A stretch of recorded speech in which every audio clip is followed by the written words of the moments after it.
Good evening, everyone. My name is Asli, and I'm a founder of Tardina 6 art platform. It's a Baku-based independent art initiative.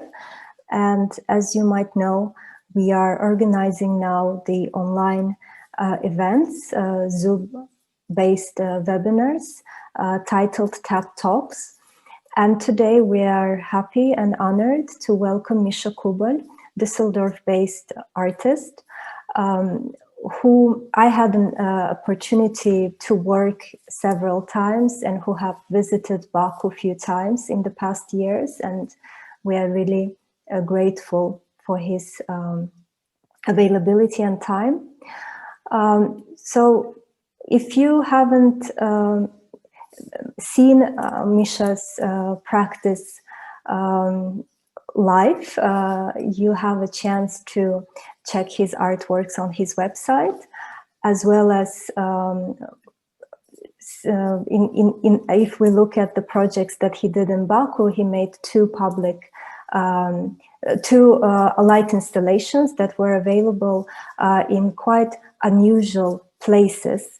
The first project was a light installation in Kapell House back in 2017, and to me it was one of the first projects I've curated as a contemporary art curator. It's a light installation called Space, Speech, Speed, very beautiful and mesmerizing experience. And following that, we had a possibility to show his light installation, Five Suns After Galileo, at Shah Mosque, a mosque within the 15th century historical monument, a UNESCO protected monument in the inner city. It's a city within the city, a walled city of Baku. So it's a museum right now, but it's was quite a rare occasion, not only for Azerbaijan, but in general for Muslim world, to have contemporary art exhibited within the walls of a religious monument.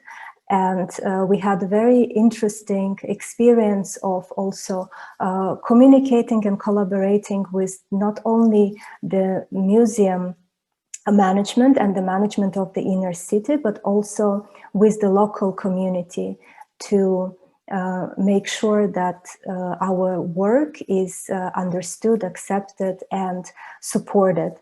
And working with communities has been a very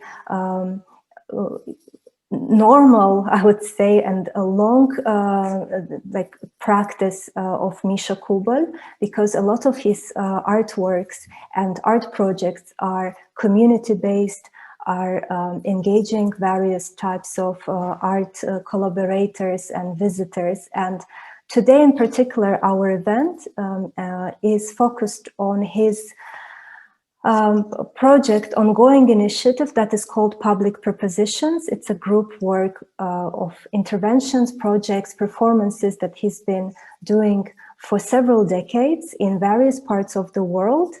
And today we are lucky and happy to hear about this from the first hand. So I would like to welcome Mischa. Without further ado, the floor is yours, please. Thank you. Bakuya ishti bir salam. Thank you for joining this wonderful platform. Thank you, Asli. Thank you, Elnur and Günel, for making this situation happen. I'm sharing now my screen for running into the presentation. Thank you for the kind invitation and introduction, Asli. So we will look at this. 1 second, please.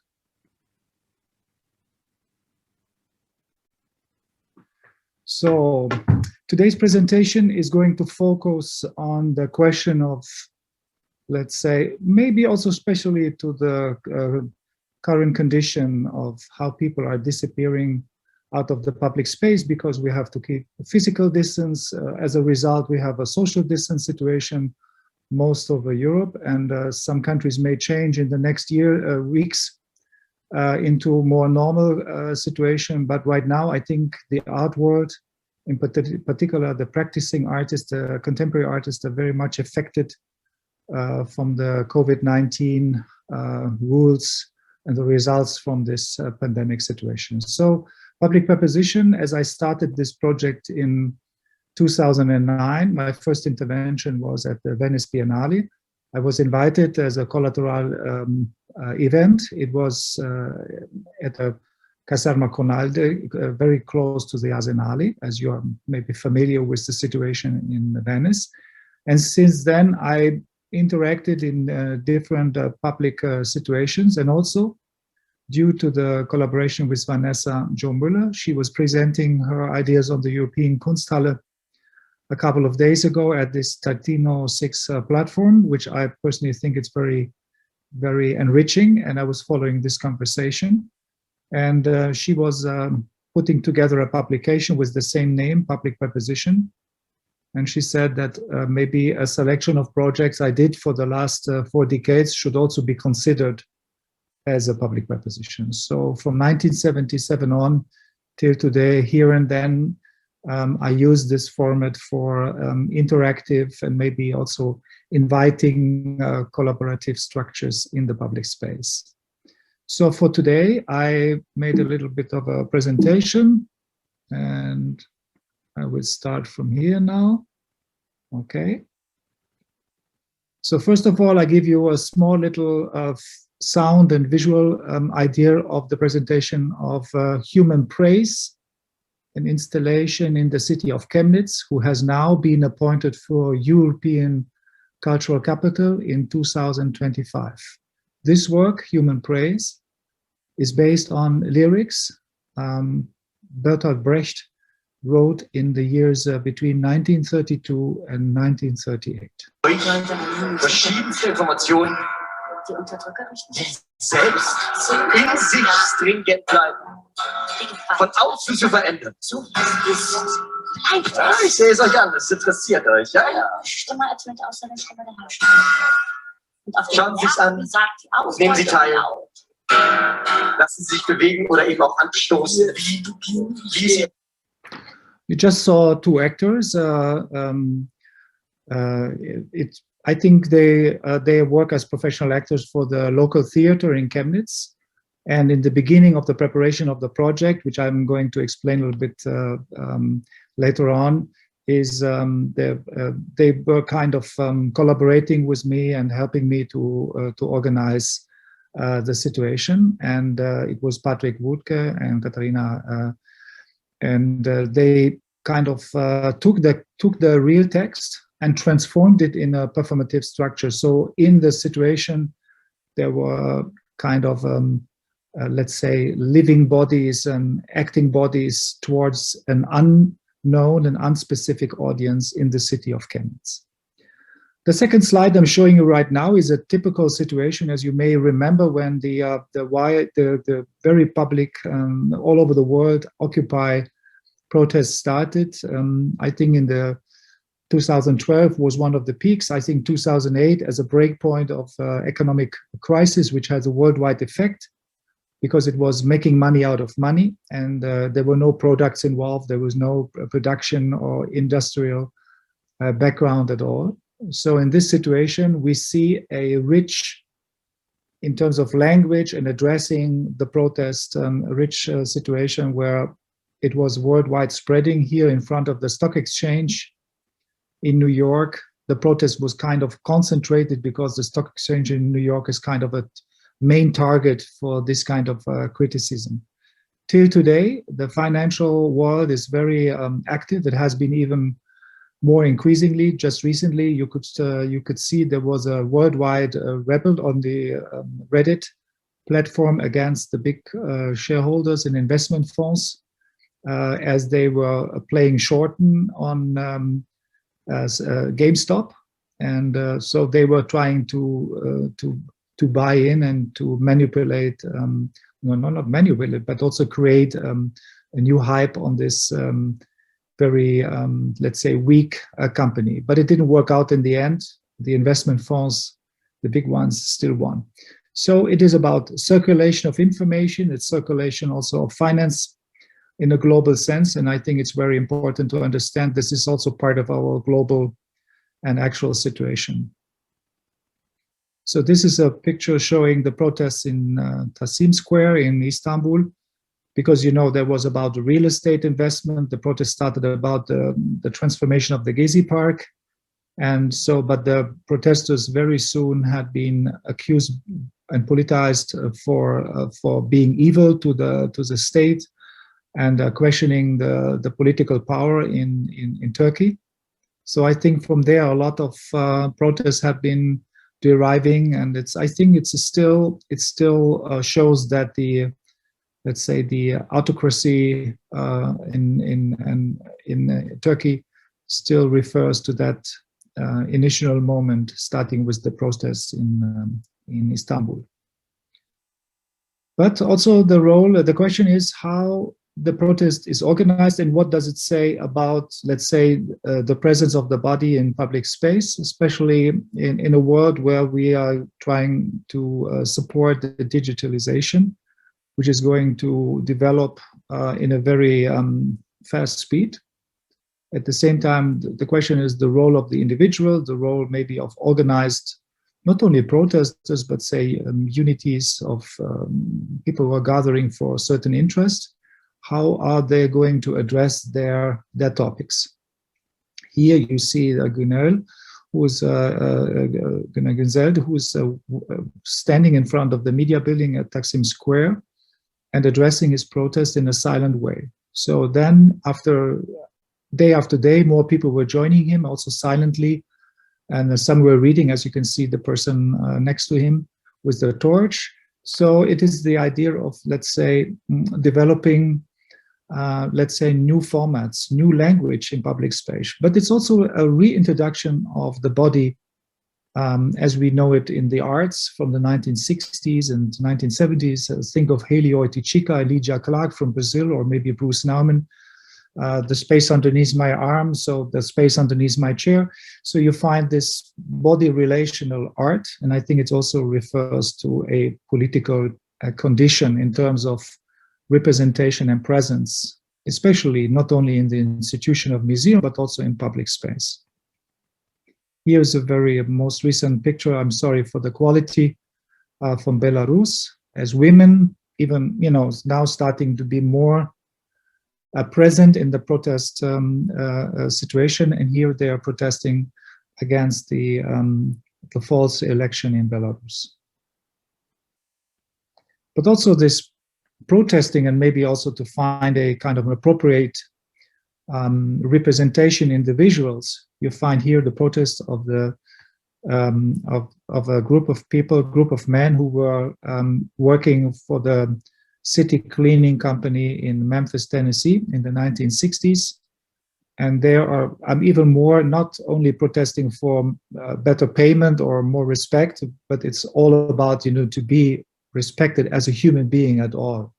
And I think this is very radical. And also I was wondering, because I couldn't find any information who has been responsible for the postering, but it has a very strong conceptual appearance, a conceptual art appearance. And if you look at what people like Sister Corita did for the Berkeley protests in the 1960s, she was one of the leading person in the so-called student revolution in the US. And if you look at the early pieces of Andy Warhol, when he started to also collaborate with typo and text experiments, you can see this is a very very actual, very modern way of conveying information. The first project I'm going to introduce a little deeper is about the public square, which is a very ad hoc organized public protest. It's a demonstration inside the law of Germany. I'm based in Düsseldorf and I'm teaching in Cologne, but this project was executed in Hamburg. and it was parallel it was parallel to an exhibition about the Black Square of Kazimierz Malevich, which is dated between 1913 and 1915. And in 2007, the Kunsthalle in Hamburg decided to make an exhibition with these wonderful radical statements of Kazimierz Malevich, but also look at contemporary artists, what they could contribute to this idea. And by doing some analysis on the artist Kazimierz Malevich, as you may know, he was trying to apply to get appointed at the Bauhaus in Dessau, which didn't work out. Some of his work, as he was touring Germany, had been left in Stuttgart, and then finally were purchased by the director of the Stedelijk Museum in Amsterdam. So there's a lot of things happening in the 1920s. And before the Bauhaus was closed in 1933, but then finally he had to move back. And also he went, as he was a big fan of the socialistic and communistic movement in the first place, he got a little bit disappointed and disillusioned, and then been living in Wustermaß in this artist collective. And he kind of lost interest in showing his work in a public space, because, you know, in public institutions, as he was disappointed. But I always thought that this idea to have this Black Square, to convert it into something like a public demonstration, I was kind of fascinated in the first place. And so I was organizing this protest and talking to the head of the police in the city of Hamburg, and I was announcing this is a classical demonstration, so the police has to protect it. You don't have to pay for security because it's covered by the state in the sense of the community of Hamburg, but you have to make clear what it stands for. So it says public square. Every gesture in the city is political. That's what it said on the banner. And the interesting thing is that we made an announcement in the Hamburg newspaper saying, you come to let's say the February 2007, and we meet you at the Kunsthalle, and either you are dressed black or you're dressed white. If you are black, you will be in the center to mark the Black Square, but if you are white, you are going to frame the whole situation. And we found it quite interesting that the police was very supportive, and in the very beginning, maybe because it has this little bit of an art context, but it was not meant to be a performance, but a demonstration. So we were kind of gathering, and as you can see, we are not marching in the right way. Maybe a soldier or army could do that. But what you see is that after a while, the square becomes a longer rectangle, and after 60 minutes, then this demonstration was over. We become more and more stretched. But if you look into detail, you see also people dressed in red or in blue.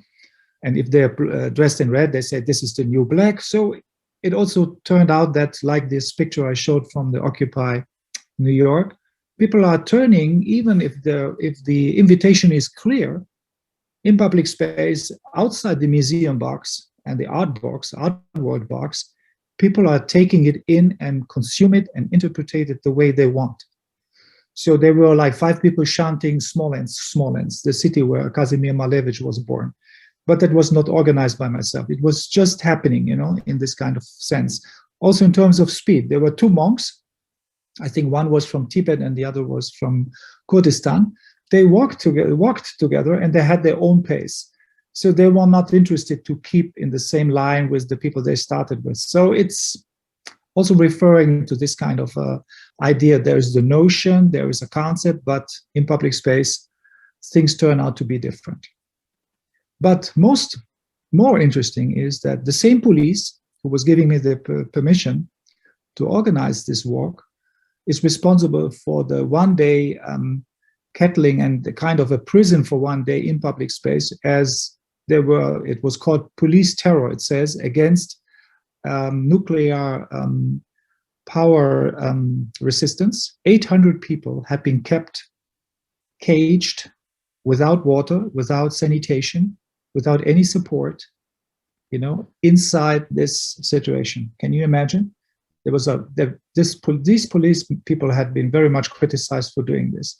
So you have a black group of protesters in the middle and the white helmet police around. So I think that the public square in reference to public square, in reference to the Black Square of Malevich, already had been executed in 1986. But the knowledge without the contextualization was not legible. So to make it even more present, I reenacted the public square as a demonstration in the city of Hamburg, connecting to Malevich, and also to establish a discourse about, let's say, the power of visual representation and delivering a context. This picture is actually taken from another demonstration against people who were squattering buildings in the quarter of Hamburg. It's called Hafenstraße. Artists like Daniel Richter were very active in that period of time. So finally, the cultural philosopher Boris Groys, who's now teaching at the NYU, we had been colleagues at the ZKM in Karlsruhe for a couple of years before he decided to move on to NYU. And he took exactly that maquette picture I did, a very rough and not very precise animation of this public square, Black Square in Hamburg. As you see on the back, you see the church towers. This is resembling the city skyline of Hamburg. In the front, I took a picture I found on a demonstration, and I changed it as much as I needed into white as the frame and black in the center.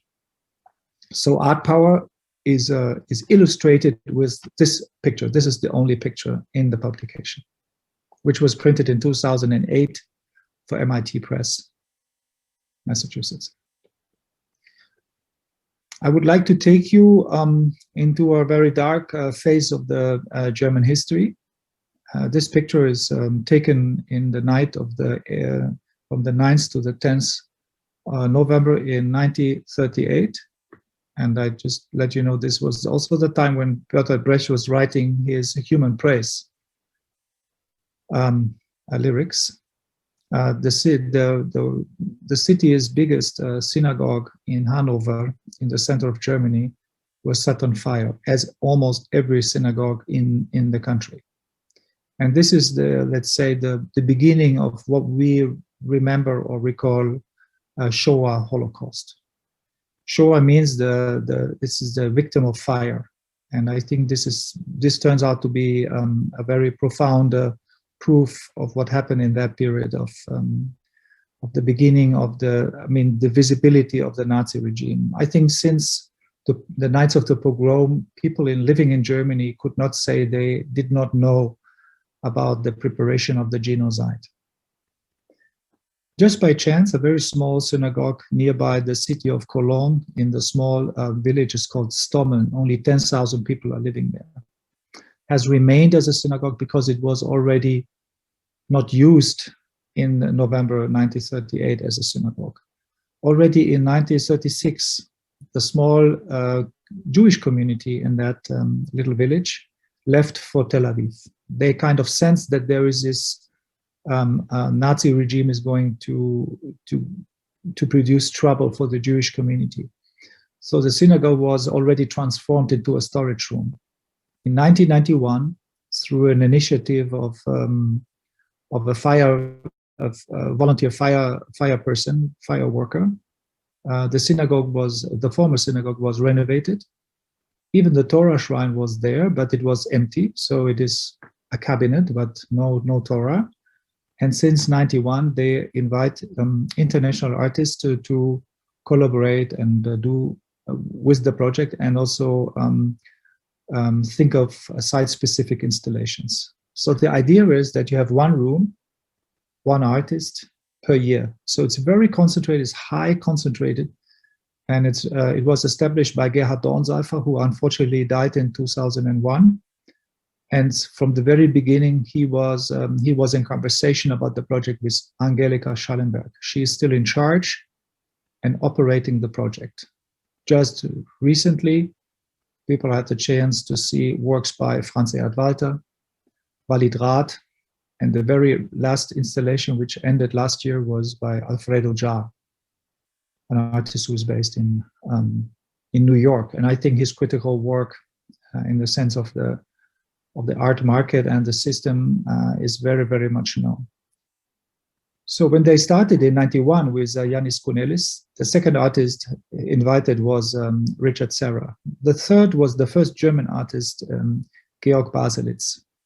And well, out of the blue, I had the idea to write a letter and to propose an idea to lock the synagogue, to make it not accessible for maybe 2 months, and put strong lights from the inside to the outside, so that the synagogue, who was actually not even placed in the first row of the street in the small city, and now we are looking from the small marketplace into that gap, small entrance into the backyard, and to take this kind of second row situation, and with the light and with the non-accessibility, and bring it as an illuminated, shining, maybe a blinding light into the public, back to the public. So the neighbors were affected. That was one shot, one perspective, but also this was another perspective. Most of the people choose to sleep towards the backyard, also facing the synagogue. They had to put extra strong black curtain to protect themselves from the light sources coming from the outside. It was lit up 24/7 for 2 months. And I think I have to mention that in that period of time, now we're talking about 1994, all over Germany, there was a very anti-Semitic and very hostile situation against people coming from foreign countries, refugees. Refugees camps have been set on fire since 92 in Lichtenhagen, and also which is Rostock, the northern part of Germany. But also there was a lot of assassination against also Turkish communities. And so there was a kind of a tense situation in the society. And I think that, okay, it was my idea, but the neighbors who were kind of protecting the synagogue with their lives and with their families was very much needed and requested. And I proposed it to them firsthand. As they looked at it, they said, okay, we are going to take this opportunity and we will protect it with a ring of energy, and we will make sure that no one is going to smash the windows or do some anti-Semitic tags or whatever. As things happen around Stommeln, in other cities in Germany, the synagogue in Stommeln with Reflection House has remained untouched. It's a miracle to me that since today or till today, I do not understand how this happened.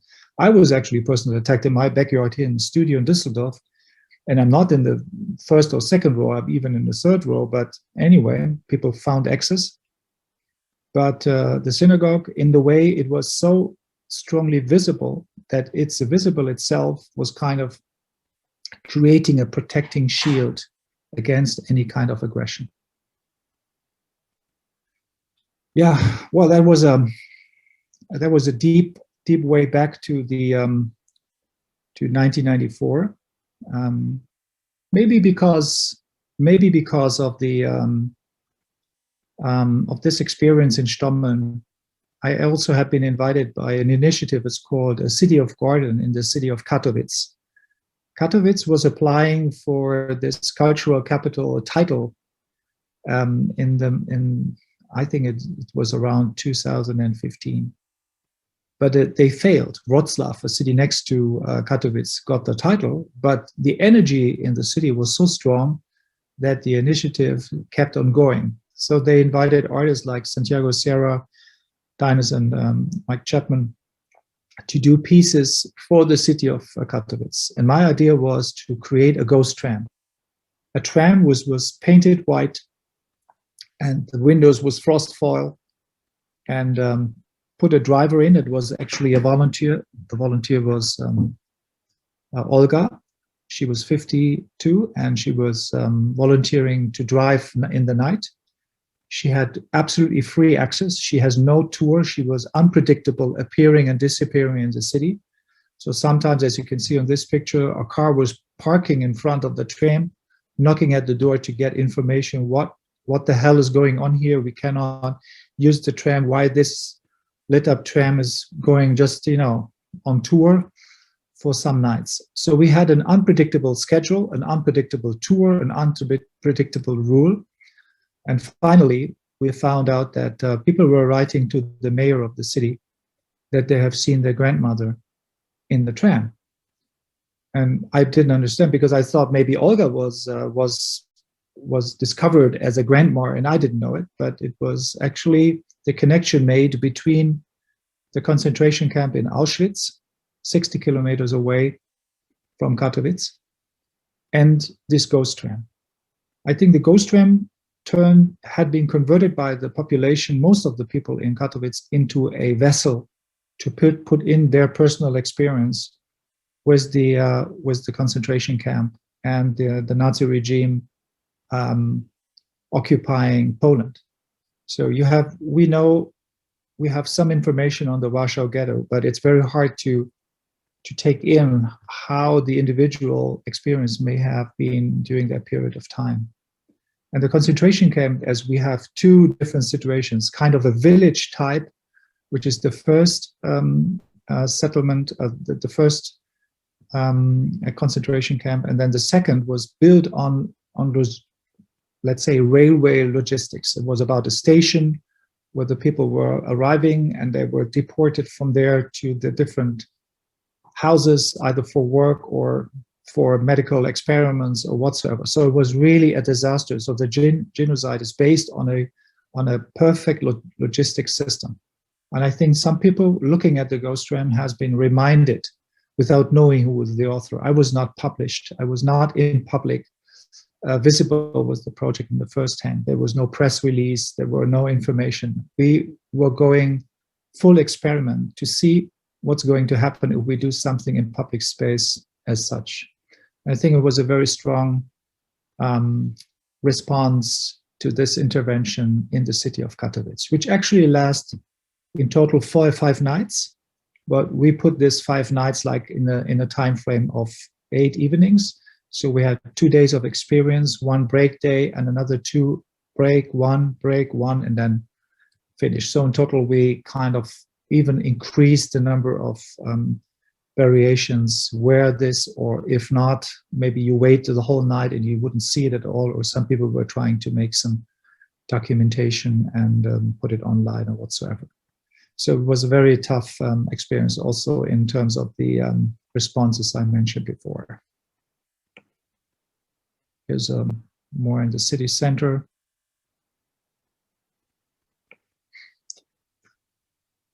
In 2014, I was invited to the city of Leipzig.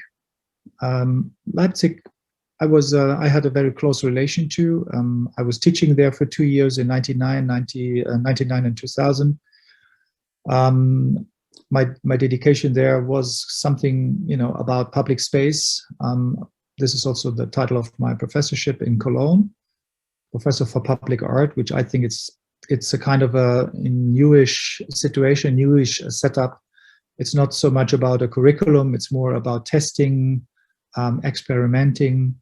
And so I was very pleased to accept this invitation to come to Leipzig and to help to memorize something which happened in 1989, exactly 25 years ago. On this occasion, in October 8th, 1989, the people of Leipzig was gathering again on a Monday, so-called Monday demonstration. There are still Monday demonstrations, but their notion is now different. Maybe it's been taken over by people who are more interested in protesting against the governmental decisions towards the COVID-19. But in that time, the idea was to ask for more liberty, for more choice and freedom of choice to travel, to visit friends in different countries in the world, which was at this time, it was not permitted. So already there was a protest movement in the summer '89. Some people who had been on vacation in Hungary had been set for free and were not returning to East Germany, to GDR, but returning to West Germany. I mean, returning. And in this sense, it was a very crucial moment. So in total, it was counted by some police people at that time, some 68,000 people were gathering at the central square next to the theater and concert hall. And then they decided not only to gather and just maybe move back home in smaller groups, but to go back on a big bypass street and do a circulating demonstration which lasts 90 minutes. And as a reenactment, so-called Lichtfest, Festival of Light, has been established a couple of years ago by Jürgen Meyer. And he took this to bring in artists to help to increase this, let's say, the possibility of understanding, the possibility of memory. So it has a political connotation. So sometimes representation like the prime minister or the chancellor is attending. Most of the times, actually, it becomes a national day for some people, and especially in that region. But also the problem is that some people who are there were not even born in 1989. So the question is, what is their picture in mind? So I decided to create a white space completely out of fog, which had been chemically a little bit manipulated. So it has a little bit kind of heavy structure. So, but the wind was modulating it. And we had a kind of a hockey field, large basin. And this basin turned out to be a vessel to throw memories, visions, dreams, ideas into the public sphere, into the public space. This installation lasts only for 4 hours, and in total it had 250,000 visitors. So the direct contact is strong and very punctual. You cannot deliver, let's say, a long text, a long copy, or a long version of your vision or whatsoever, or your concept, but it has to work for those who are just passing by. Maybe this is a group of, let's say, 180,000, and the other 70,000 may stop for a moment between 10 seconds and 3 minutes, because there was nothing happening, but it was a situation which was illuminated and operating in the sense that it looks like something could happen. And this moment, it could happen, reminds very much so what happened in that particular night at the 8th of October in 1989, as the police were supervising and surveilling the people gathering, and then phoning the headquarters in Berlin, should we shoot or not? So as they decided not to shoot on the people, we know this as the so-called peaceful revolution. And finally, it brought us together in 1 year later at the 3rd of October in 1990, two nations back into one, as we know it as Germany. Going back to the experience in Chemnitz, I choose this project also because it operates on 2 levels. One is the stage, which I shortly introduced you in the very beginning. And then there is a public kind of digital billboard. And I was wondering what is going to be there, maybe if nothing is put on by myself. Here you see the word herrschen, dominate, or rule. It's quoted by out of a text by Bertolt Brecht. And as you may see, it's also showing some aspects. So Lob der Menschheit, human praise. So this gives you, I think, oh, sorry, this is, yeah. So this is the setup for the poems. You see the poems are in the middle on the column, and also left and right. It's framed. So the text is basically engraved into the stone and illustrated by, in total, 4 artists in the 1970s in Chemnitz. Actually, the name of the city has been before Karl-Marx-Stadt in between, and then one went back to Chemnitz again. And the interesting part is, even though it's very prominent, I think, in the city of Chemnitz, people do not even know that they do have a Brecht monument, because they say, Bertolt Brecht, nothing to do with Chemnitz, nothing to do with us. Very interesting experience, and which I record from some people talking. Here, the German word says, the single one could be destroyed, but the party cannot be destroyed. So actually, it's an invitation to think about the role of the individual and maybe contextualize yourself and integrate yourself into a group to represent your ideas. So party is meant to be a party, a political party representing this. There are other quotes I can easily remember. It says, you have 2 eyes and the party has 1,000 eyes.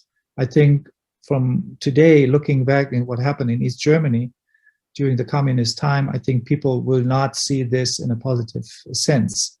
So it is not about gathering, it's about surveillance and control. And so we have a bad connotation to some of those quotes regarding the Bertolt Brecht poems, at least in Chemnitz. So this is the digital wall. There's very little advertising. As you see on the right side, it says Hauptbahnhof, that means main station. So there's a kind of a traffic junction between railways and trams and buses. And the city has 220,000 inhabitants, no university, but a technical high school for technical applieds. And I think this is one of the melting cities in East Germany. So they're losing population for the last decade. And we will see if the cultural capital will bring something back. Also interest of younger generation to move there. So let's see if, I think we have. So it shows how the text is running through it.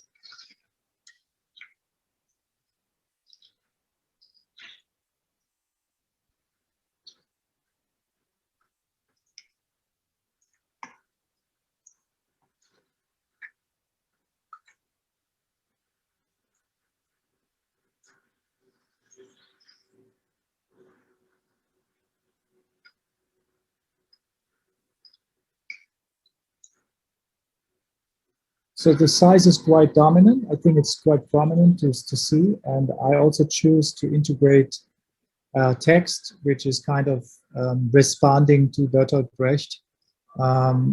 There's Jacques Lacan, and there is some text fragments I choose from Paula Irmschler. She is a young poet. She was born in Chemnitz. And she wrote about the protests happening in 2018 and 2019. So in this time, a young fellow has been stabbed in public, and the right-wingish community was conquering this event and grabbing it and hijacking it for their own needs and to run after refugees in the city of Chemnitz. And we had all these very strange and very embarrassing pictures from that period of time when the city of Chemnitz became a synonym for racist attacks in public sphere, and the role of the police and the investigation was so lousy that I think that was even increasing the bad news from Chemnitz. So in this setup, it was not very easy to operate in public space. But the project was created by a team, Sarah Siegmund, Florian Matzner, and Frederik Bussmann, who's the director of the Kunstsammlung in Chemnitz. So we had a very good kind of backup curatorial-wise, which is sometimes needed if you operate in public space. So you can see what I added: a white floor, which says human praise, Lob der Menschheit. I also established a scaffolding, which turned out to be a frame for different activities. Lass es dich nicht verdrießen. Fang an. Du musst alles wissen. Du musst alles wissen. Du musst die Führung übernehmen. Du musst die Führung übernehmen. Lerne.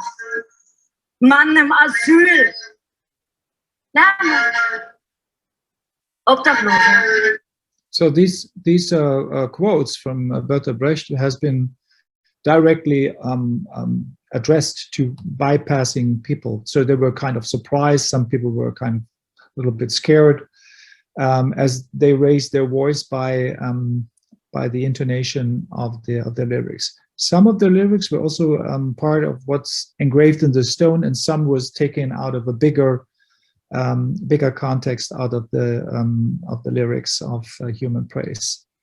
On the one of those pedestals and monuments, you find Konstantin Leonard, who was interacting with a silent performance, straight, directly connected to the Brecht lyrics. And here you see a close-up after he finished his performance. So he was kind of using the idea of education in public. I think the visual and text has a very strong notion of educating in public space through sculpture. I think that's a very traditional way to read this in the public sphere, in the public context. I also invited an initiative, the La Foundation from Dresden, to collaborate with us. They brought their own team. Part of the team was to do a public yoga. Here I'm taking the picture, but in some of those moments I was joining the session, and I found myself in a very vulnerable, calm condition, as I was laying down, closing my eyes, listening to the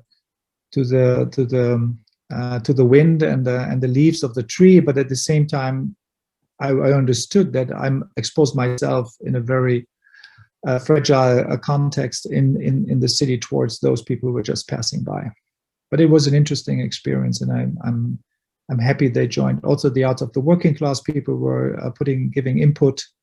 Paul Skolarski was performing there in conversation with Florian Matzen, the curator, and then other people were just joining by chance. And we had some equipment there so people could use that. Here you see some people joining and interacting with us on site. And then you have Adrian, who was part of a music school, which I contacted. And then I was interested in asking him to perform in public space.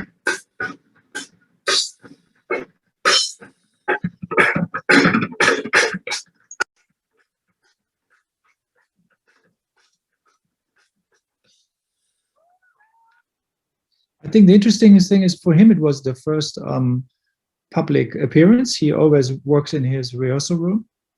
And I had the idea to ask kind of a bigger group of people to volunteer and interact and participate. I think the enthusiasm was great in the very beginning, but then when the moment was closer to come to meet and prepare something, I think we lost 75% of those who had shown interest in the first place. And Adrian was keeping from the very beginning enthusiastic and interested to join. And so I'm glad that he was performing there. And then he was also accompanied by a friend who was playing guitar, and they were doing a duo session right after this. So again, some shots from...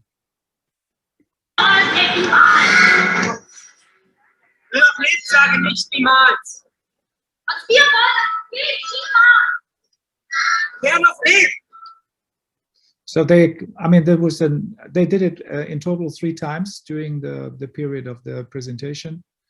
And Magda and Patrick, it was, for me, it was very interesting that the theater as an institution was stepping back as the interest of those who were like part of the theater, but had a different concept of interacting with the public space, showed more and more interest. So we had a kind of divided situation. So the theater was out and Patrick and Magda were in. So I'm pleased to say that finally we got at least some feedback for the participation. So thanks for your interest for the moment. I step back and I'm happy to hear what's on Q&A, and I pass it back to Asli. Thank you, Mischa, for your presentation and your generosity of providing the information about your projects. I know that there are quite a lot of them, and you made the selection for today's event. I do have a few questions, but they are also linked to your practice in general. And I also liked very much the fact that you have, with all your experience and time, you have found time to be a professor of public art, because teaching in itself, it's a profession, and it takes a lot of energy and dedication to be a good teacher and a good mentor. And I personally would like to compliment you for your mentorship, as I observed it last year. More or less at this time, I was visiting Düsseldorf and had a chance to meet some of your students, especially those you have kept the connection with them, because it's especially it's very important when you as an artist, as an emerging artist, have mentors not only during your school life but also as you enter the professional art world. And the fact that you have created the possibilities for them to exhibit, to make exhibitions, to collaborate, it's something to be admired. And I would like to ask you, what, in your opinion, is important to be a good mentor, and what you actually look for when you are mentoring your students? Thank you for your observation, Asli, and I'm glad that you had the chance to meet my students, and also to also sense a little bit of the contextuality, what is the kind of setup we are working in. And I have to admit that for me it's a very difficult situation, because I was never trained as an artist, but at the same time I'm teaching for almost more than almost 30 years. Next year is turning out to be 30 years. I started in '92. And my experience goes back to, let's say, a question: if I could anyhow be helpful, assisting, let's say, an idea, a project. And as we know that what the Greek invention I admire most is the idea. So the idea can change the world. It can create a revolution. It can put people into prison. It can, bring people to different accelerator areas, but also it can make projects happen. And if we take the smaller scale for the projects, for the moment, what the students have on mind is they come from different places in the world. They have experience already in the US, in Southern America, or in Asia, wheresoever. They come from their different background. They have their own CV, biography. They have their own angrammatic experience already carrying. So this is the first degree I respect. The first degree is their personal lives. And to read this, to understand this, to listen to them is the first mission and task. So to be honest, if I would have had, to your question, a kind of a fixed answer, I would say this would be my first mistake. So the idea is that I still keep as liquid as possible to understand what, let's say, a specific project requires. And sometimes it's about, to write the right formal letter to get funding.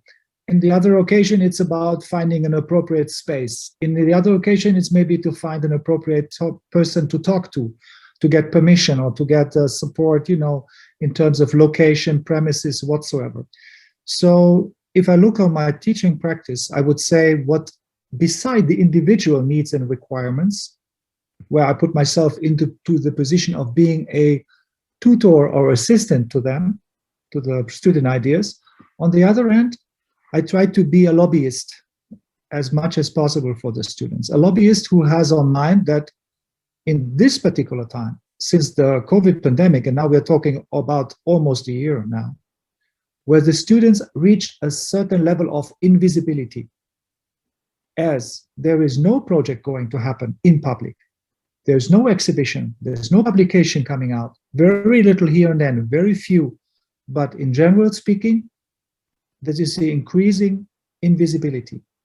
Because once you're not positioned as an artist, the pandemic condition will take you off the picture at first hand. You are the first victim. The students are going to be the first victims, losing their jobs to finance their studies, losing their visibility. And what is their perspective after the COVID-19? Who is going to support an idea which is a very immature first draft into a new future. I think that it will require a very brave society to find these are vulnerable, important ideas which need extra support. And here is what lobbyists as me could come into play and think what are situations we can transform, manipulate to make things happen in a situation where it is almost impossible to do something for them. But I have to admit that my colleagues, the school, Conceptual für Medien, the KHM in Cologne, we all try to put our energy together. And it's a task and a mission for all of us to make this happen, because we have no Rundgang, there's no annual show. I mean, you name it, it's all there. But it's not a German phenomenon, as we know.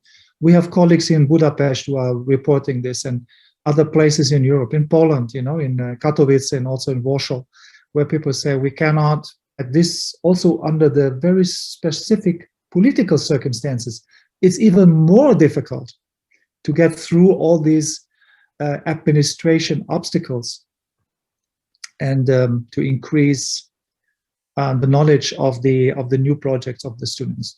So this is going to be the mission for the next 5 years, I'm sure. I'm working on this. Well, it's a very honorable mission and a very important one.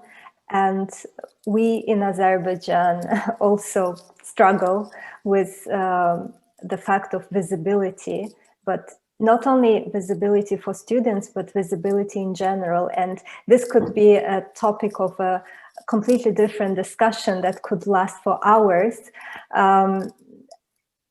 I actually don't want to dominate today with my presence and and moderating today's event. While you were presenting, I thought that maybe today we could also have this possibility of bringing in more people, also from the audience, to ask you questions or to have the discussion. So instead of a traditional webinar of moderating the questions, I would like to invite some of the people who already signed up and would like to. I just have a question here. There is one Q&A. Should I read it, or you would like to ask it as live? Please write it in chat, as otherwise there are 2 more people who want to speak to you.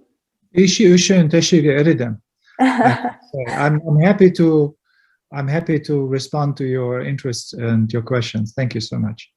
Okay, so while we're still waiting for the answer to my question, I let my colleague to ask the question.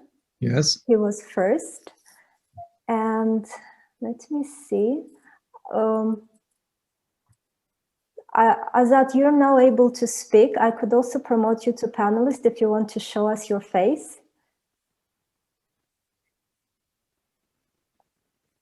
Azat? Hello. Azat. Yes.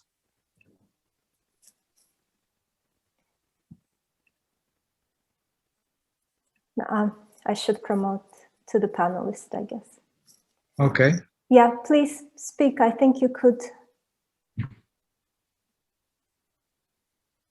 Yes, I can hear you, Azat.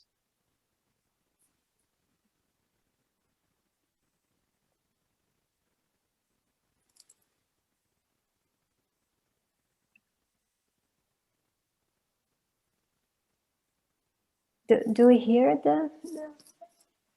Because I don't hear him. I do hear him. I can hear him. Okay.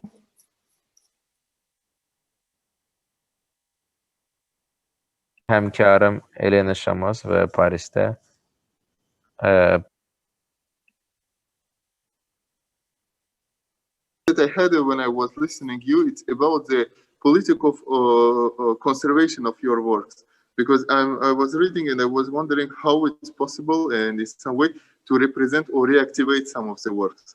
Because once they had a place, once, for example, it was possible, and then because of some political, social reasons, how it's possible to, how to say in English, to reactivate it.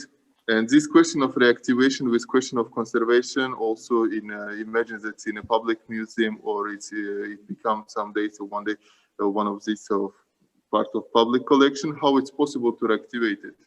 Yeah, thank you, Asad, for this very interesting question, and also say hello to your colleague, Elinor. Hi, good to see you. Are you in Paris, right? I can see yes, you. yes, we are in Paris and we are taking social distancing with the masks. Yes. Yeah, okay, that's fine. But yes, okay, but this is something I may have decided, but not maybe very like in the first place, like obviously or by a total conscious, but it turns out to be like that. I made the decision that most of the work I'm doing is ephemeral because it's time-based, it's performance-based. And these works, in the very beginning, I was not very well organized in documenting.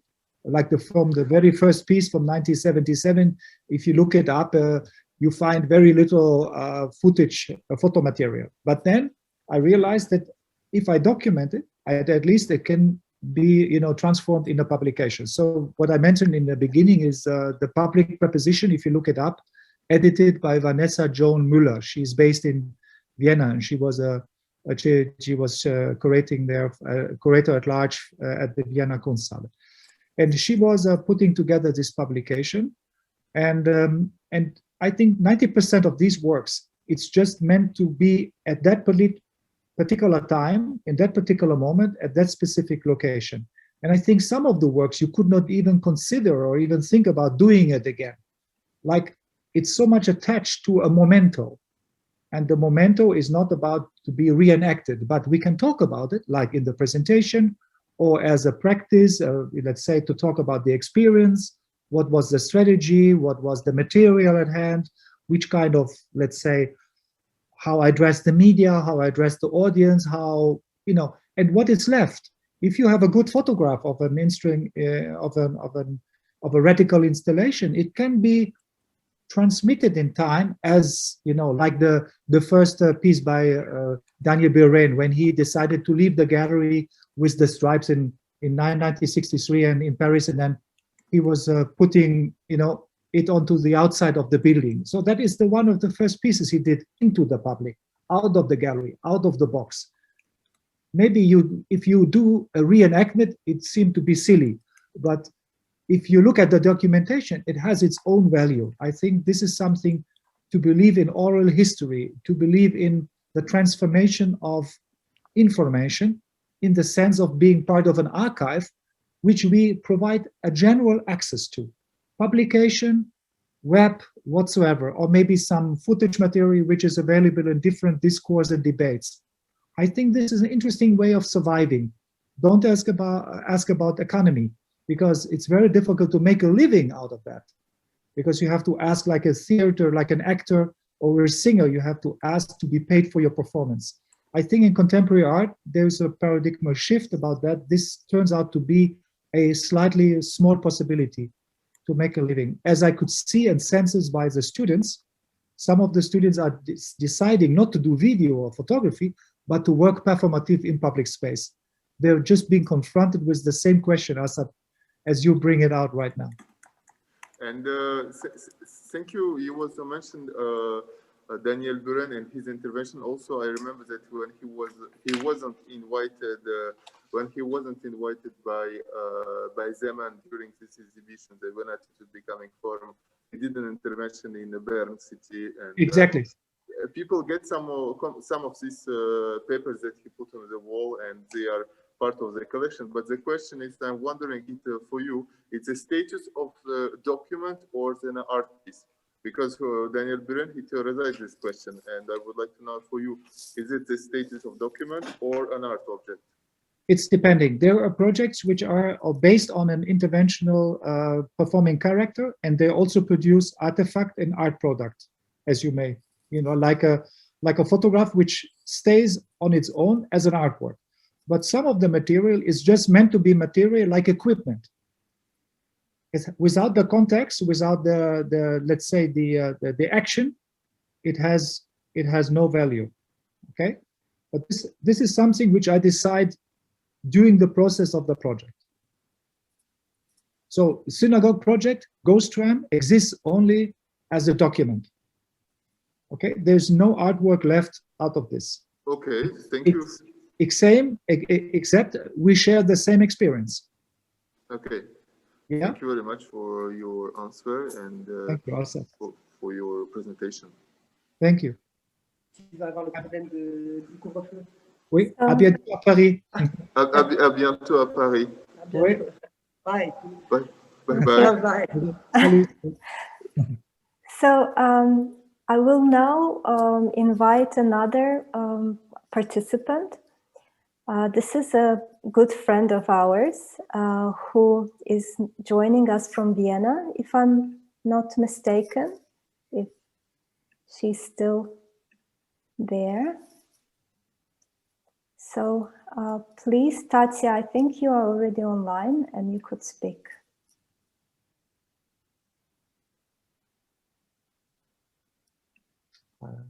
Okay. Do Hello, Tatya.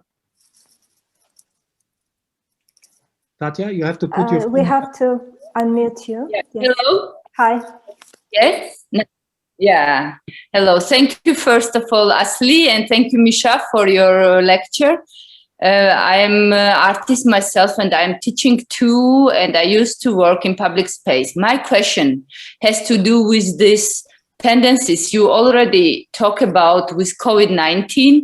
We kind of going into public space, which happens online.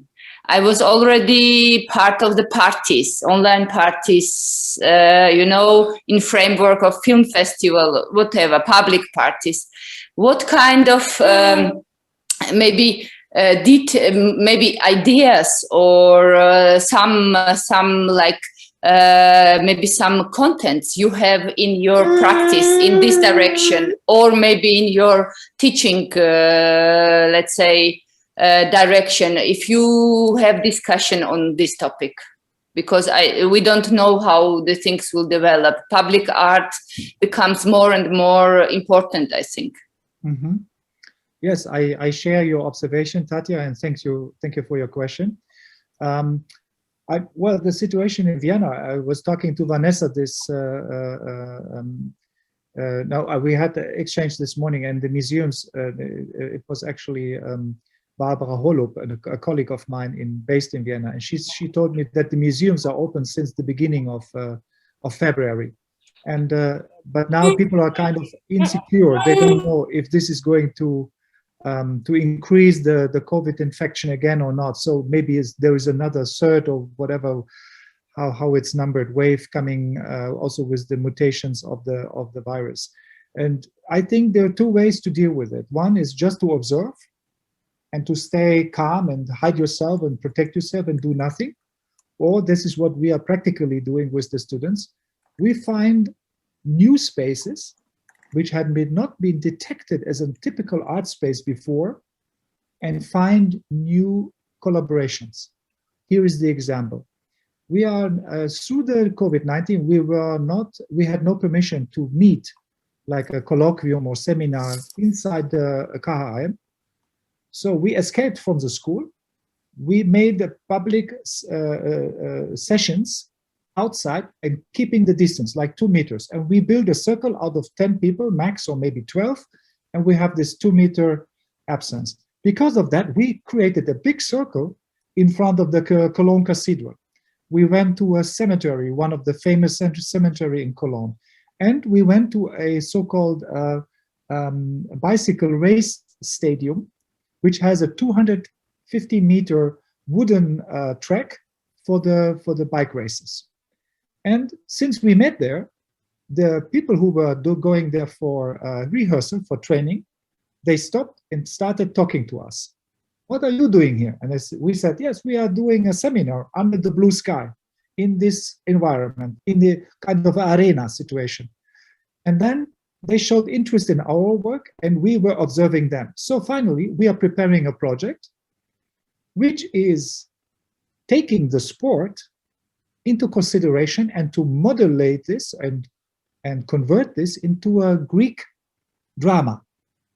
We take the birds from Aristophanes and give the bike riders words, special costumes, and directions how to operate in this arena.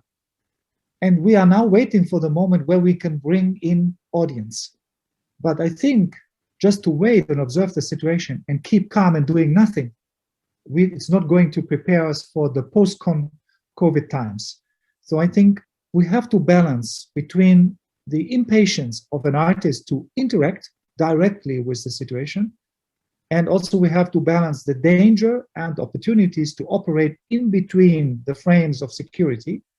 As I did expand, I think there's a lot of space to be expanded to give us more space than it is predictably obvious looking from the restrictions. So we have to change our perspective, and this is what the students and I are working on right now.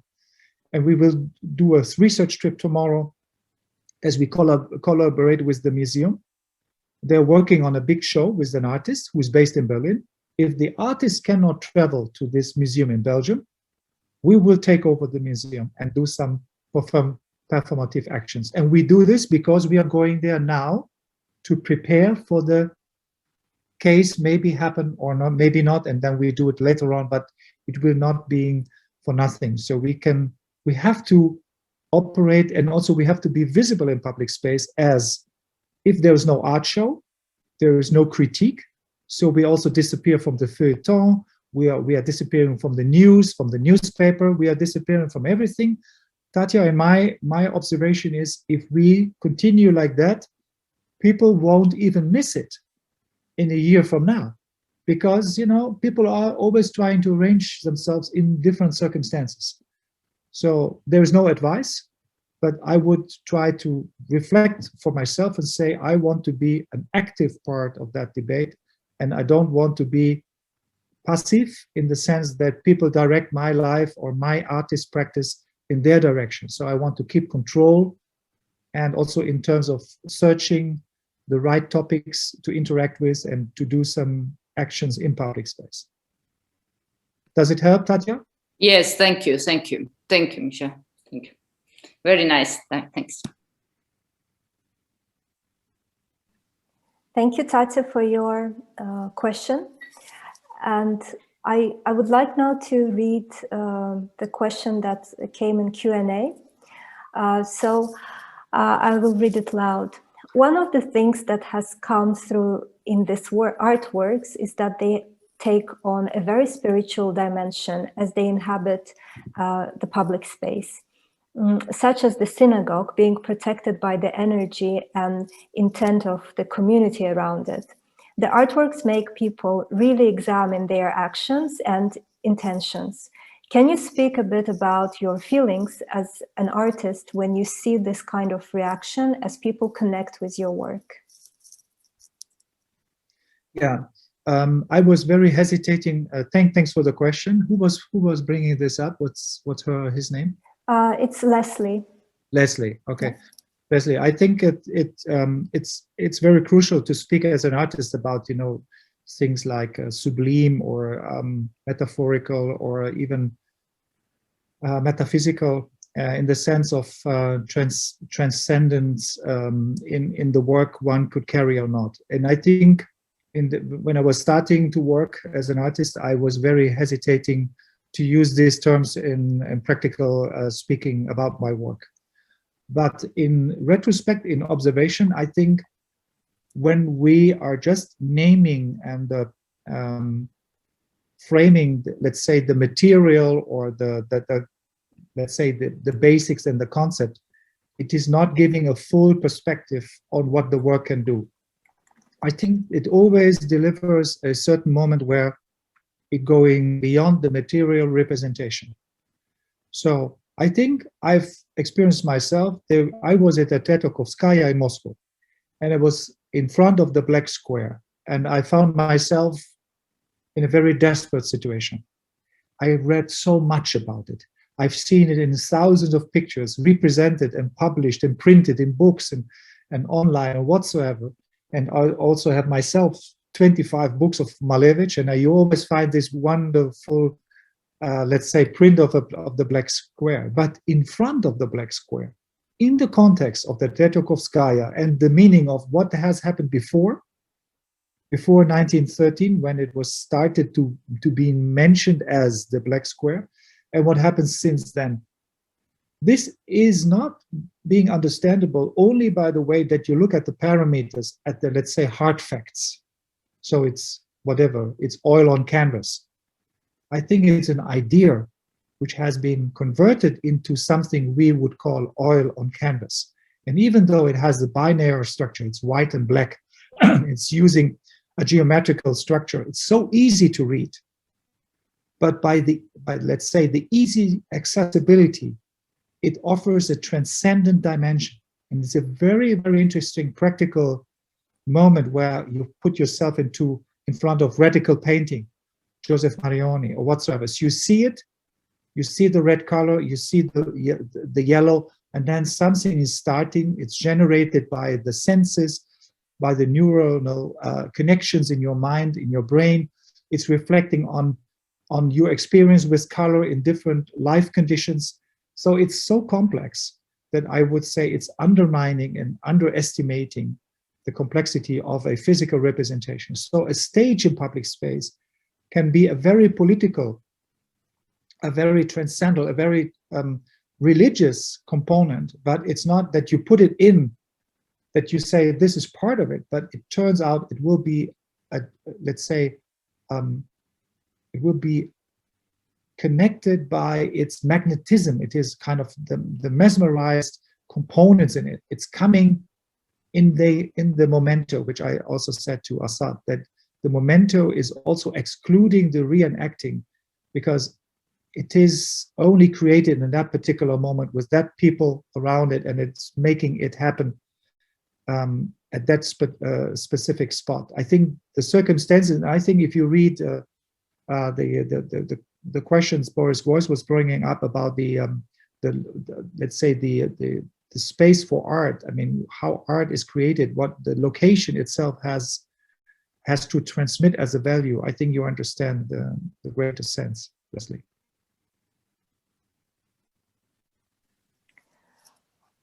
Thank you for the answer.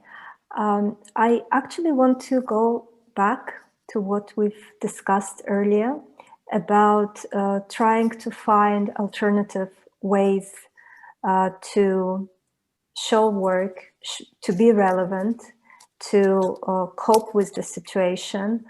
And it's a commentary, probably more than a question, because not everywhere artists or creative people have similar opportunities.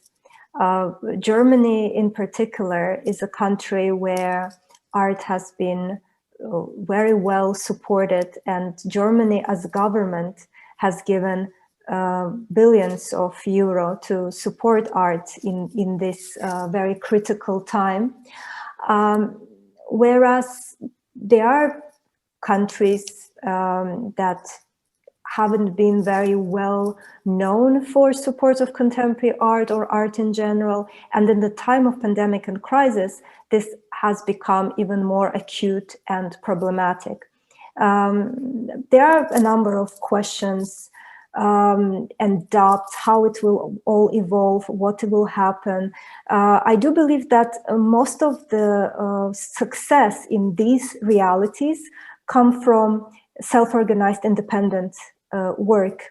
And as you put it throughout your presentation and your multi-decade practice, collectivity, the collective practice, is something that brings in new perspectives and adds value. What would be your suggestion for less, for the geographies that have less art support? Like, what would be your suggestions how to cope with the situation where not only you have to survive, but you also have to explain why art is relevant, why art is needed, and why governments should support artists instead of like doing more social work or other types of support? Yeah, well, it's a critical observation, Asli, and the problem is that it's no doubt that you're almost completely right, I would say, in your commentary. But to respond to it properly, I have to say that I'm still learning. I'm still learning from those who are putting initiatives together in very different and difficult circumstances. And I could bring a complete new lecture with only projects where the circumstances are so difficult that it's almost impossible to work. And it's due to economics. It's due to the level of politics. It's due to the level of liberal and free speech in different governmental systems. And it's also due to circumstances like a twister or a storm or even an earthquake. As you know, I worked for 5 years in Christchurch in New Zealand, and by February 26, 10 years ago, the second earthquake was destroying so many buildings and affecting this community in a very harsh way. And then it was an art project who also brought life back to the so-called central business district. But that, as I said, it's another lecture, or this is another idea. But to share your concern, I think I learned from, I can give an example. I was invited to Bosnia and Herzegovina, to Banja Luka. And when I came to Banja Luka, I was invited. It was quite after the war, actually. It was the mosque was just bombed in the community, and I was told this was an accident, and some people said it was by purpose and whatsoever. It was meant to be a collateral effect, and others said it was a political meaning behind it. It's very complex, and it's very hard for an artist coming as a visitor to do research, to understand the parameters on site. And it was Zoran Eric, a curator of mine, a curator and friend of mine, he's working for the Museum of Contemporary Art in Belgrade for a long time. And his father, in the times of Tito, was a psychoanalyst. So the family, for the whole life of his life, and also part of the life of his father, experienced what happening under certain times of kind of dictatorship, and how the things were new, shaped, and configured. And he invited me and the group Protok, the Artetition Initiative Protok. And when the Protok people arrived in Banja Luka, and I arrived there, and Zoran and Dunja Blažević, she was running an art space in Sarajevo. I know you know her because she was very influential in that time. I learned that people always arrange under even very, very harsh and difficult circumstances. There's always a way to get through and pass by. And I was in Albania before, in Tirana, and I invited 4 artists to join us in Banja Luka. And they were trying to travel via Montenegro. And they called from the borders of Montenegro because they had no visa to pass Montenegro to come to Bosnia and Herzegovina. So we kept 4 chairs when we were meeting together, empty chairs among us, to represent the absence of those we had invited.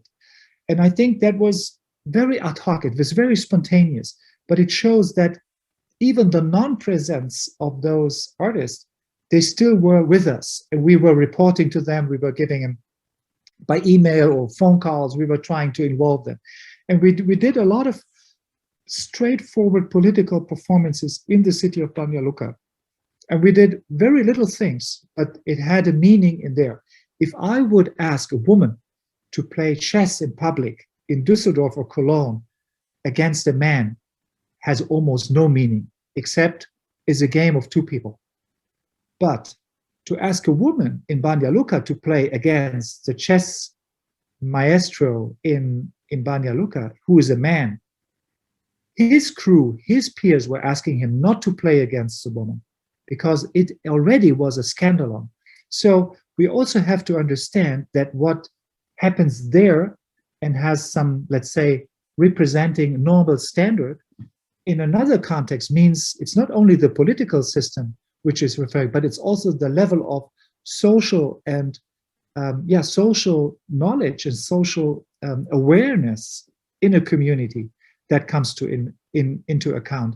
And I think the question you raise is even more complex in terms of understanding.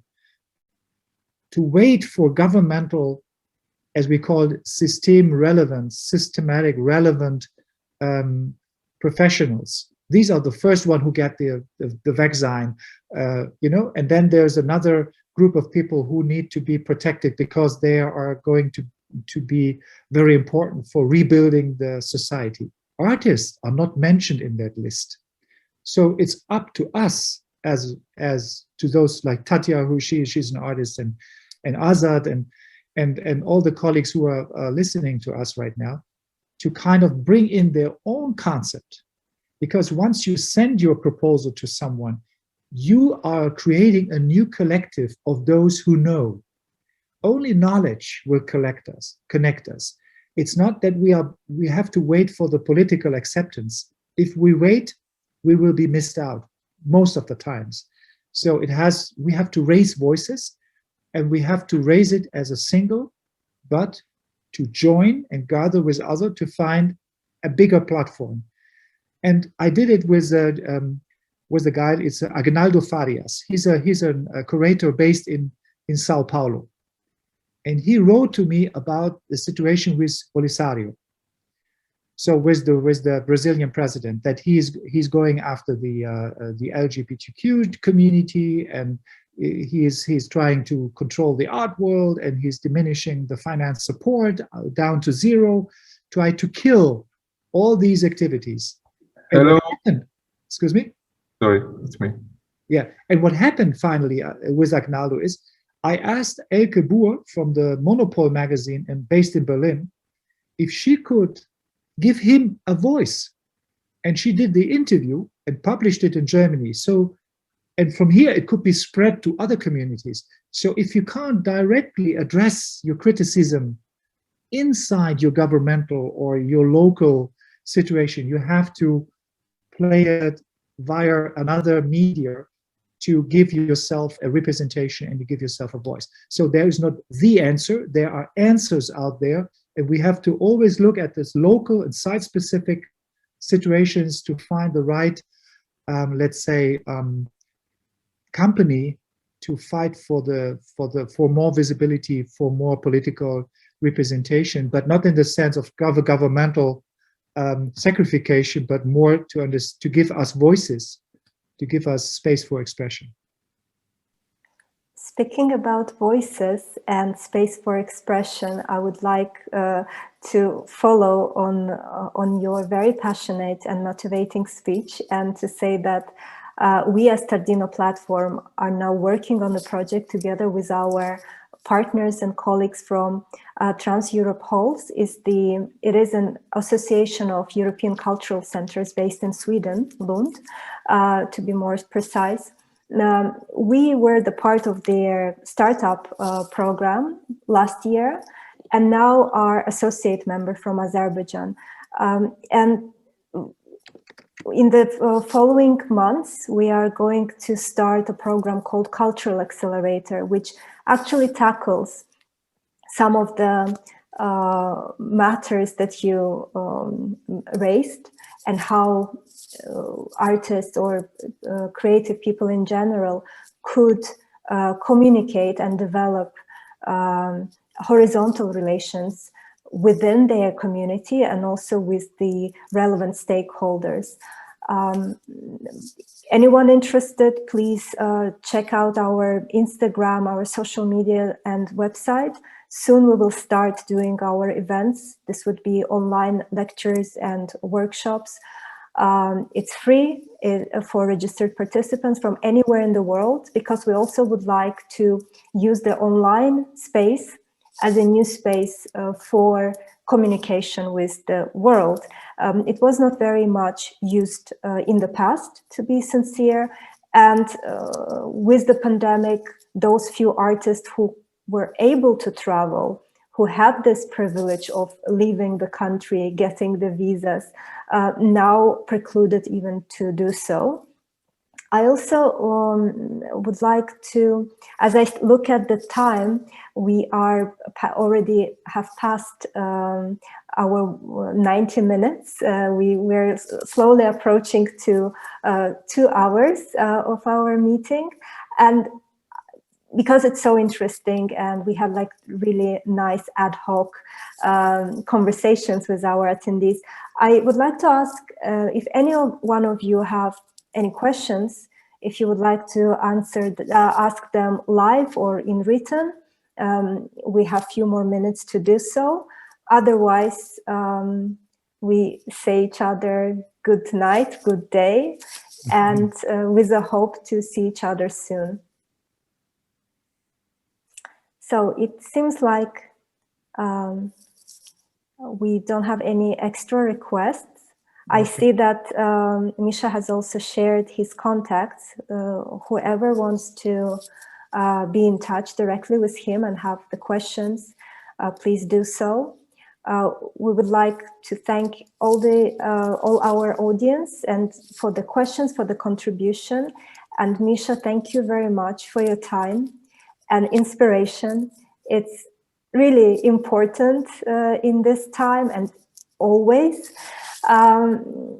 Again, thank you for your support, also introducing us to your colleagues, to Vanessa Müller, and we look forward to have a possibility to meet each other in the future.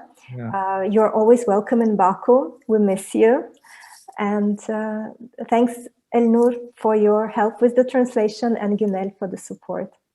İtirazın için teşekkür ederim. Thank you so much. Thank you. Thanks for your passion. Thanks a lot. Thank you. Bye. Good night. Stay in touch. Bye-bye. Bye.